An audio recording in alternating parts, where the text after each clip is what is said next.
नमस्ते दोस्तों, स्वागत है सभी का हमारे यूट्यूब चैनल पर। तो दोस्तों, आज हम बात करने वाले हैं HTML के एट्रीब्यूट्स के बारे में। तो इस वीडियो में मैं आपको HTML एट्रीब्यूट्स के बारे में बताने वाला हूं। तो HTML एट्रीब्यूट्स हम क्यों यूज़ कर सकते हैं और कहां पर हमें यूज़ करना चाहिए HTML एट्रीब्यूट्स, इसकी इन्फॉर्मेशन मैं आपको इस वीडियो में देने वाला हूँ। तो वीडियो को लास्ट तक देखते रहिए। तो चलिए शुरू करते हैं इस वीडियो को। तो जो आपके HTML एट्रीब्यूट्स रहते हैं वो हम एलिमेंट्स में यूज़ कर सकते हैं। जैसे कि मैंने पिछली वीडियो में आपको एलिमेंट्स के बारे में बताया था, उसमें मैंने एलिमेंट्स के बारे में आपको सभी प्रॉपर्टीज बताई थी। तो उस वीडियो को यदि आपने देखा नहीं होगा तो जरूर से देख लीजिए, आपको लिंक ऊपर मिल जाएंगी, तो वहां से आपको देख लेना है। तो एट्रीब्यूट्स हम एलिमेंट में यूज कर सकते हैं, तो एलिमेंट्स आपको पता रहना चाहिए। तो वीडियो आपके लिए बहुत ही इंपॉर्टेंट है, जरूर से देख लेना। उसके बाद में इस वीडियो को देखिएगा। तो एट्रीब्यूट्स हम एलिमेंट्स में यूज कर सकते हैं, और किस लिए यूज कर सकते हैं, ताकि आपको आपका जो एलिमेंट है उसकी एडिशनल इंफॉर्मेशन मिल सके आपके HTML पेज को। इसके लिए हम एट्रीब्यूट का यूज कर सकते हैं। तो जो आपके एट्रीब्यूट्स रहते हैं वो हमेशा, मैंने आपको पिछली बार टैग के बारे में बताया था, जैसे कि यहाँ पर एंकर टैग है। तो एंकर टैग किस तरह से रहता है आपको पता होगा। एक ऐसा टैग रहता है, और एक स्टार्टिंग टैग हो गया, और एक एंडिंग टैग रहता है। उसे हम ऐसा डिनोट करते हैं स्लैश से।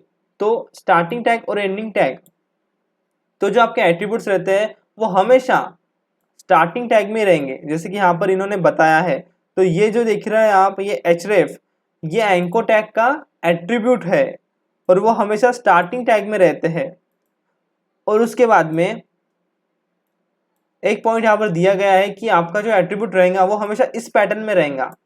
इस पैटर्न में मतलब हमेशा आपके एट्रीब्यूट को कुछ नाम रहेगा, इज इक्वल टू वो उसकी कोई वैल्यू रहेगी, और वो हमेशा डबल कोट्स में रहेंगी या फिर सिंगल कोट्स में रहेंगी।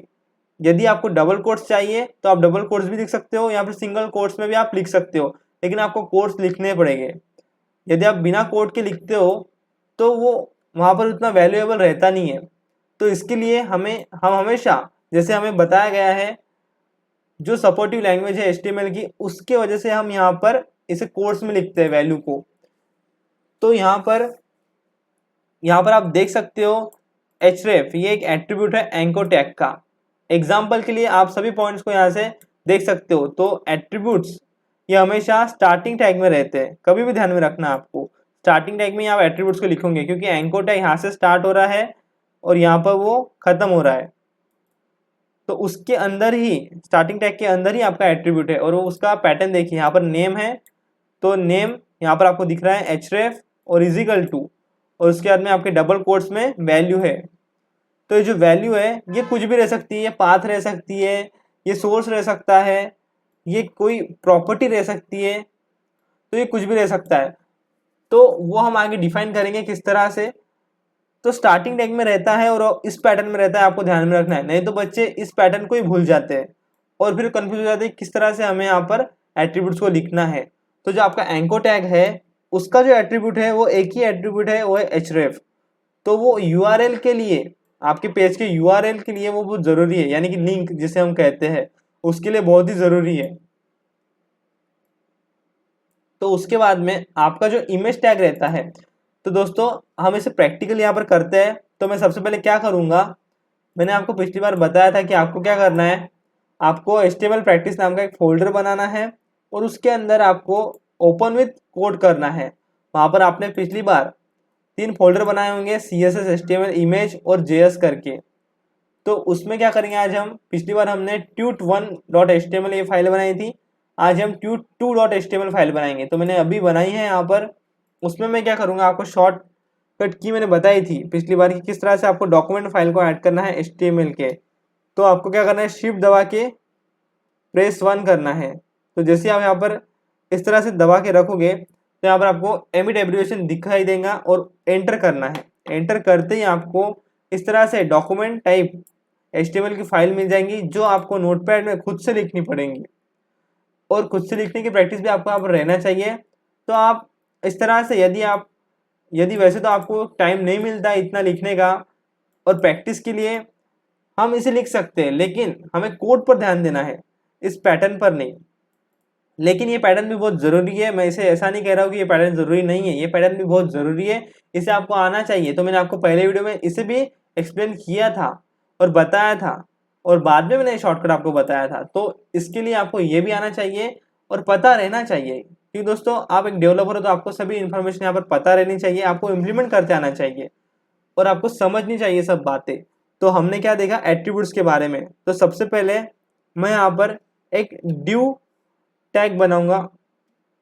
अभी ड्यू से क्या होता है तो ये मैं आपको बताऊंगा आगे। तो अभी के लिए मैं आपको बताता हूँ ताकि ये सेक्शन के लिए हम यूज कर सकते हैं। तो अलग अलग पार्ट में यदि आपका कंटेंट आना चाहिए उसके लिए हम ड्यू टैग यूज कर सकते हैं। तो यदि अब अभी हम इसे यूज नहीं करें तो भी चलता है, यहाँ पर हम क्या करेंगे एंकर टैग को यूज करेंगे। एंकर टैग को हम यूज करेंगे यहाँ पर, और जैसे मैं यहाँ पर ए लिखूंगा तो आपको पता है यहाँ पर जैसे ए लिखूंगा मैं और प्रेस दबाऊंगा तो देखिए दोस्तों ये जो आपका यहाँ पर href है, ये अभी मैंने बताया ये क्या है एट्रीब्यूट है। और उसे क्या रहता है एक वैल्यू रहती है, एक नेम रहता है पहले तो इजिकल टू वैल्यू रहती है। यहाँ पर हम वैल्यू लिखते हैं, वैल्यू यानी कि कोई भी वेबसाइट जैसे कि https google.com,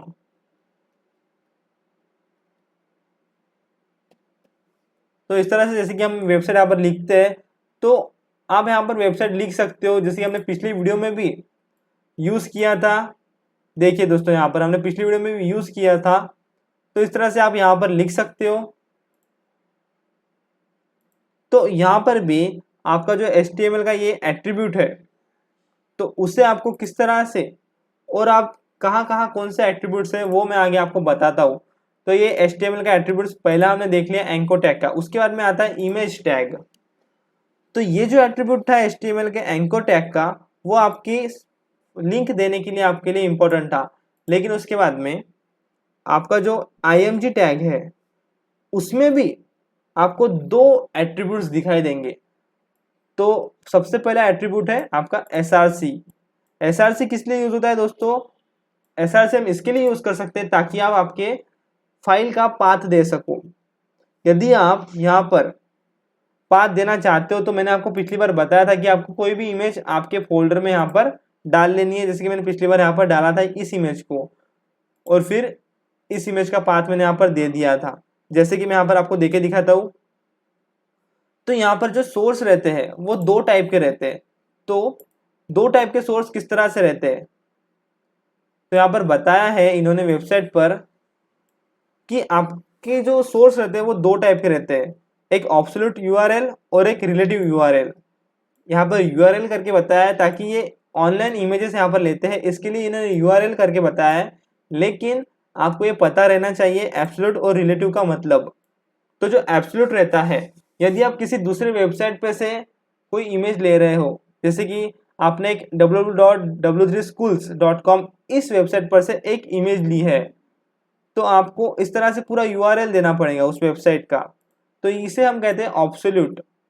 और यदि वो इमेज आपके किसी फोल्डर में है, यदि आपकी वो वेबसाइट में है, तो आप क्या करोगे, यदि आपके वो फोल्डर में है और आपकी वेबसाइट में है तो आपको कोई ज़रूरत नहीं है इतना बड़ा यूआरएल देने की यहाँ पर। तो जब आप क्या करोगे, आप या तो उस इमेज का नाम दे दोगे, या तो वो जिस डोमेन में है इमेजेस के सेक्शन में है तो उसका आप वहाँ पर नाम दे दोगे, जैसे कि हम यहाँ पर करते हैं। यहाँ पर हम क्या करते हैं, सोर्स देते वक्त ये img नाम के फोल्डर में है, तो यहाँ पर हम क्या करते हैं /img करते हैं और उसके अंदर जो इमेज है उसे हम यहाँ पर लिखते हैं स्लैश करके। तो इसमें फर्क आपको बताता हूँ। तो ये जो था आपको पूरा सोर्स कोड यहाँ पर देना पड़ा, पूरा पूरा यूआरएल आपको यहाँ पर देना पड़ा, तो उसे हम क्या कहते हैं एब्सोल्यूट यूआरएल।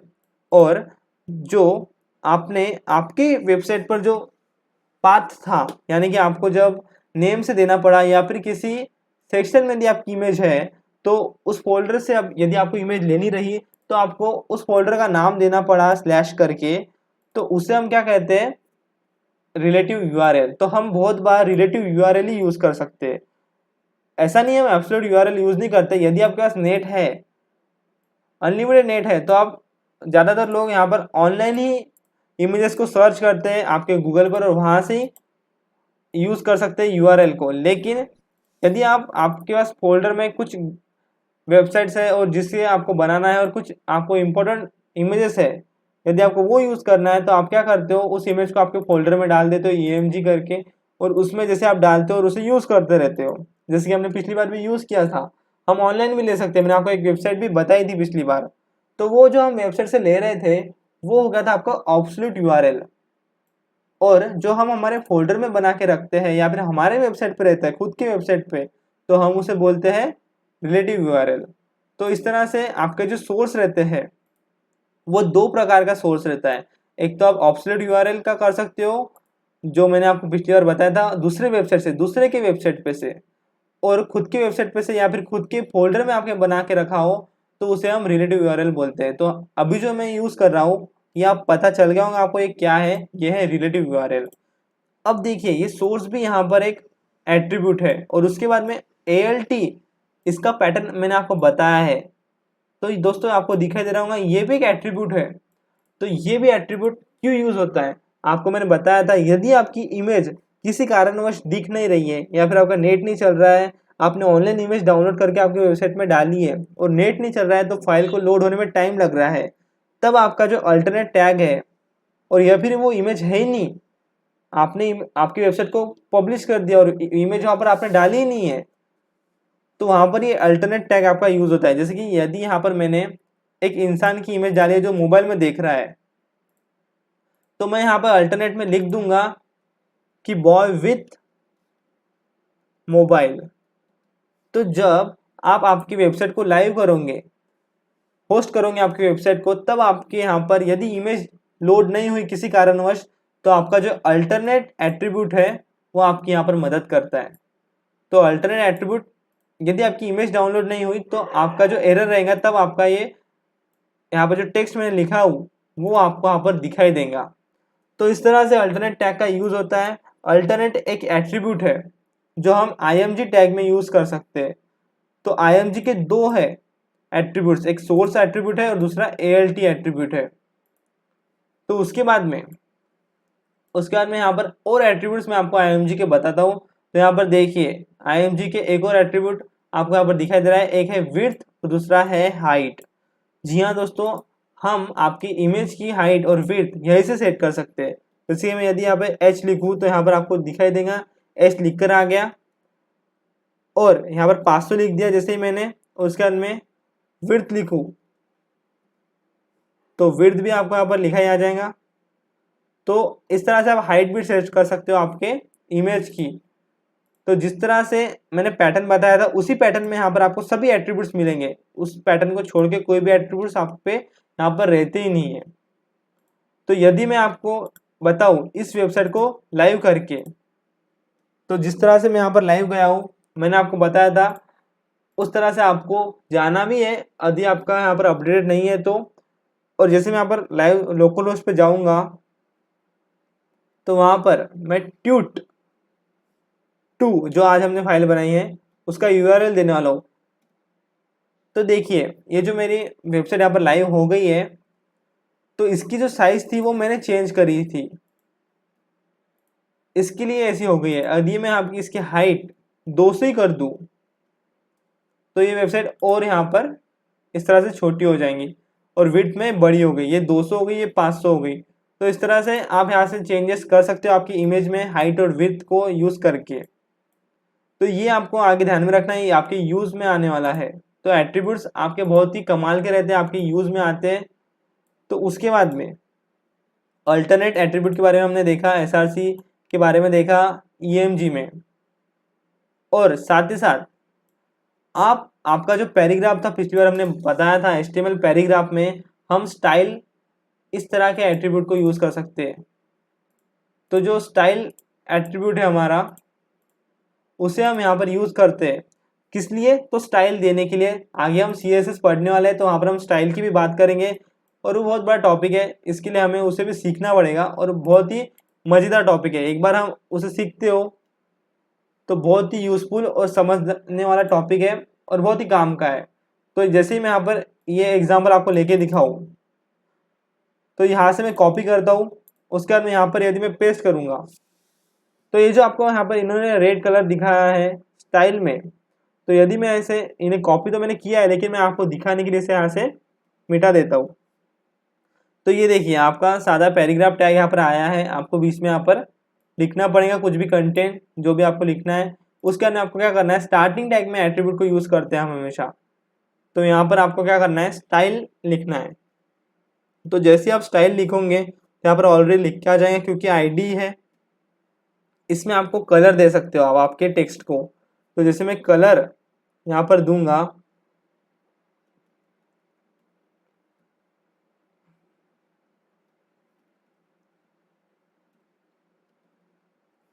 तो कलर यहाँ पर आपको पूछेगा ये कलर वैल्यू है, और कलर की वैल्यू क्या है, तो मैं ब्राउन दे दूंगा यहाँ पर। तो यदि कलर की वैल्यू मैंने ब्राउन दे दी तो ये एट्रीब्यूट है आपका, स्टाइल एट्रीब्यूट है जो स्टार्टिंग टैग में हम यूज़ कर रहे हैं पैराग्राफ के। तो देखिए उसका ब्राउन कलर आपको दिखाई देगा। जैसे मैं यहाँ पर कंट्रोल एस करूँगा, सेव करूँगा और लाइव जाऊँगा, तो हमारी जो वेबसाइट थी तो उस पर आपको वो दिखाई देगा।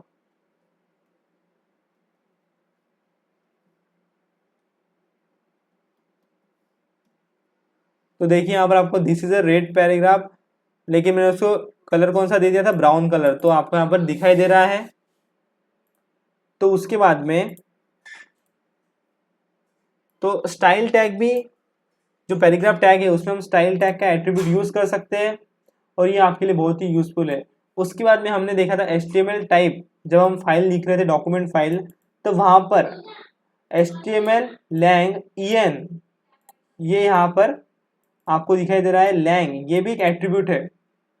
lang यानी कि आपकी लैंग्वेज किस प्रकार की रहेंगी, आप जब HTML को यूज़ करोगे तब आपको लैंग्वेज किस प्रकार की चाहिए, तो en यानी कि इंग्लिश टाइप की लैंग्वेज हमें चाहिए हमारे HTML में।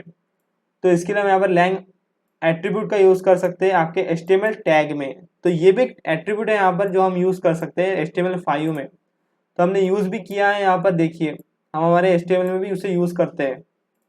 तो इसके बाद में इस तरह से HTML के एट्रीब्यूट है। और भी एट्रीब्यूट यहाँ पर दिखाए गए हैं कि हम हमारे कंट्री का कोड भी यहाँ पर देते हैं। जैसे कि यूएस के यदि आप हो तो आप यूएस का कोड यहाँ पर दे सकते हो। यूएस आपके कंट्री का कोड आप यहाँ पर देते हो, जैसे कि English as the language and United State as the country, यहाँ पर यूएस करके उन्होंने बताया है। टाइटल, दोस्तों टाइटल ये भी एक पैराग्राफ टैग में यूज करने वाला एक एट्रीब्यूट है। ये क्या करता है, title attribute define some extra information about an element. ये एक्स्ट्रा इंफॉर्मेशन बताता है, ये आपको दिखाई नहीं देगा। चलिए इसे हम यूज करके देखते हैं। तो मैं यहां से कॉपी करूंगा और यहाँ पे पेस्ट करूंगा जैसे ही। तो ये जो है आपका, ये आपको क्यों यूज करना, तो ये टाइटल आपके एक्स्ट्रा इंफॉर्मेशन के लिए यूज कर रहे हैं। यहाँ पर आपको बताया गया है the title attribute define some extra information about an element. The value of the title attribute will be display as the tool tip when you mouse over the element. ये इंफॉर्मेशन दे रहा है आपके पैराग्राफ टैग के बारे में कि I am a tool tip, कि मैं एक टूल टिप हूँ, ऐसा बता रहा है। Display as a tool tip when you mouse over the element, जब आप उसके ऊपर लेके जाओगे तब। तो यहाँ पर ये इंफॉर्मेशन देता है। तो यदि मैं इसे रन करता हूँ तो यहाँ पर देखिए दोस्तों, यहाँ पर टूल टिप आ गया है। जैसे उसके ऊपर मैंने लेके गया तो ये टूल टिप आ गया। क्या आ गया, टूल टिप। तो ऐसी इंफॉर्मेशन यहाँ पर देता है। तो आई एम अ टूल टिप, ऐसे इंफॉर्मेशन देने के लिए हम टाइटल टैग को यहाँ पर यूज कर सकते हैं।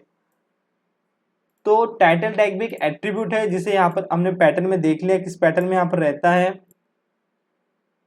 तो इन्होंने कुछ इंफॉर्मेशन आपको बताई है कि यदि आप एट्रीब्यूट्स को लिखना चाहते हो तो आपको हमेशा एट्रीब्यूट को लोअर केस में लिखना है, यानी कि लोअर केस में लिखना है हमेशा।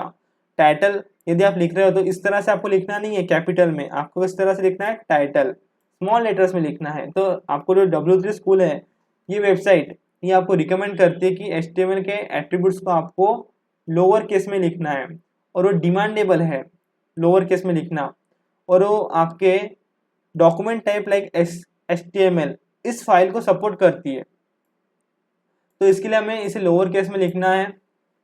और जैसे मैंने आपको पहले बताया था तरीका किस तरह है आपके एट्रीब्यूट को लिखने का, वो पैटर्न मैंने आपको बताया था लेकिन पैटर्न में ये डबल कोट्स का रोल बहुत बड़ा है। ये डबल कोट्स में लिखना सबसे बेटर प्रैक्टिस है, सबसे अच्छी प्रैक्टिस है आप डबल कोट्स में यदि लिखते हो तो।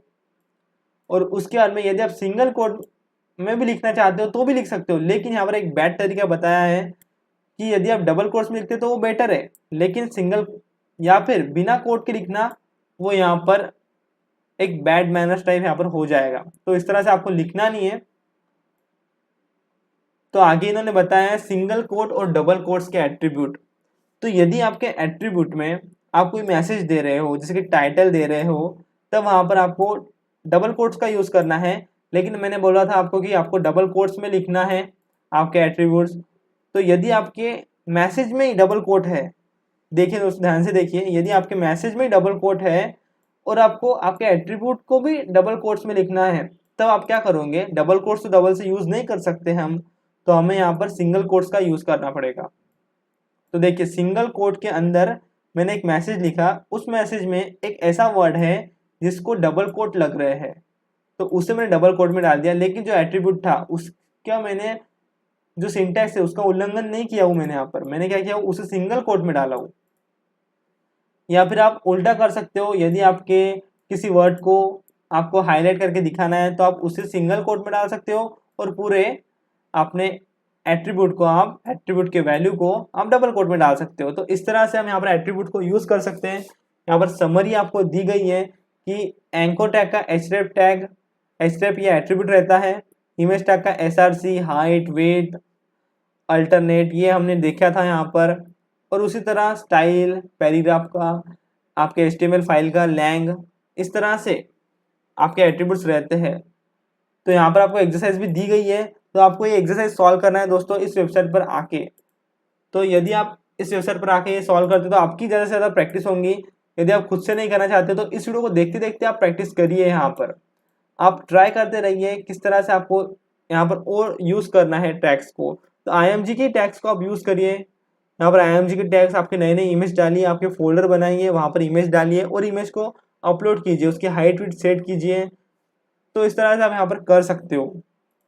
अल्टरनेट टैग का यूज़ करके देखिए। यदि देखिए मैं यहाँ पर इस इमेज को हटा दूँ, यहाँ पर ये देऊ ना, ये फोल्डर का पाथ ही ना दूँ, तो फिर देखिए यहाँ पर मैं सेव करूँगा तो इमेज हमारी दिखाई नहीं देंगी।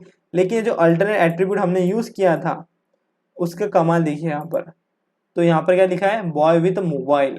तो ये अल्टरनेट टैग के कारण हुआ, आपकी इमेज का पाथ गलत हो गया, लेकिन अल्टरनेट टैग ने उसका, अल्टरनेट एट्रीब्यूट ने उसका काम कर दिया। तो इस तरह से हम अल्टरनेट एट्रीब्यूट को यूज़ करते हैं। तो इसके लिए हमें एट्रीब्यूट्स की बहुत ज़रूरत पड़ती है। और आपको और आगे जो एलिमेंट्स में बताऊंगा उसमें टैग्स में एट्रीब्यूट्स तो रहते ही है, तो उसके लिए हमें एट्रीब्यूट्स को यहाँ पर यूज़ करना है। तो ज़रूर से आप इस वीडियो को ज़रूर से लास्ट तक देखते रहे हो। और इस वीडियो को देखने के लिए धन्यवाद। और यदि आपने इस वीडियो को लाइक नहीं किया है तो ज़रूर से लाइक कर दीजिए, साथ ही साथ चैनल को सब्सक्राइब कर दीजिए, ताकि आपको इस तरह के और नए वीडियोज़ यहाँ पर आपको मिलते रहे। तो आपके दोस्तों को इस वीडियो को शेयर करिए और साथ ही साथ आपको इस वीडियो को लाइक करके ही जाना है। तो मिलते हैं अगले वीडियो में। इस वीडियो को देखने के लिए धन्यवाद।